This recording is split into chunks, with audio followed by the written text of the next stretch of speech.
인천 앞바다가 해양 쓰레기로 몸살을 앓고 있습니다.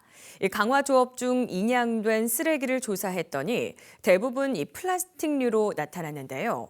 특히 오래된 비닐 등이 발견돼 쓰레기가 대량으로 매립됐거나 또 투기된 건 아닌지 의심되고 있습니다. 전문적인 조사와 함께 해양 쓰레기 처리를 위한 제도 개선이 시급하다는 지적입니다. 구혜희 기자입니다. 강화도에서 걷어올린 그물, 온갖 쓰레기가 쏟아져 나옵니다. 풍화된 작은 비닐 조각부터 포장재 비닐과 마대자루, 섬유까지 한강 하구에서 강화 앞바다로 유입된 걸로 추정됩니다. 한국해양과학기술원이 강화 조업 중 인양되는 쓰레기를 조사했더니 플라스틱류가 99.8%를 차지하는 것으로 나타났습니다. 쓰레기가 발견된 수심은 예상과 달리 중층에서 더 많이 확인됐습니다. 90년대 이전, 90년대 이런 쓰레기들이 섞여 있는데 보통 마대자루가 통째로나 큰 조각으로 발견되는 경우는 많은데 마대자루가 풀어져 갖고 나왔다는 것은 굉장히 오래된 쓰레기고 마대자루에 담겨 있었던 쓰레기일 가능성이 높습니다. 이렇게 나오는 얘기가 없어요. 더 큰 문제는 해양 쓰레기가 계속 늘고 있다는 것.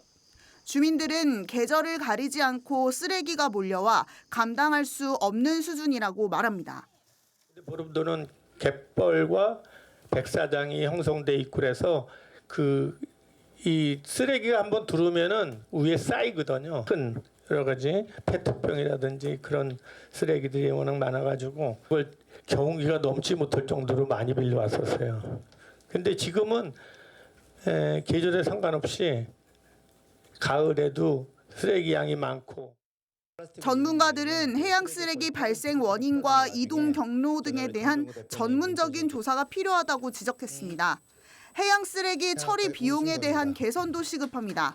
인천시와 서울시, 경기도가 사업비를 분담하고 있는데 인천시가 절반인 50.2%를 내고 있기 때문입니다.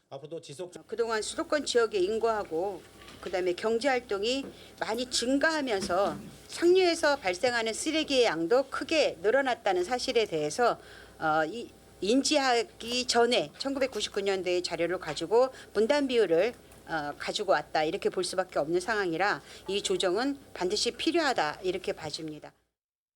한강 하구 쓰레기 대책을 논의하는 토론회에선 쓰레기 처리를 위한 예산 확대와 전담 조직이 필요하다는 의견도 나왔습니다.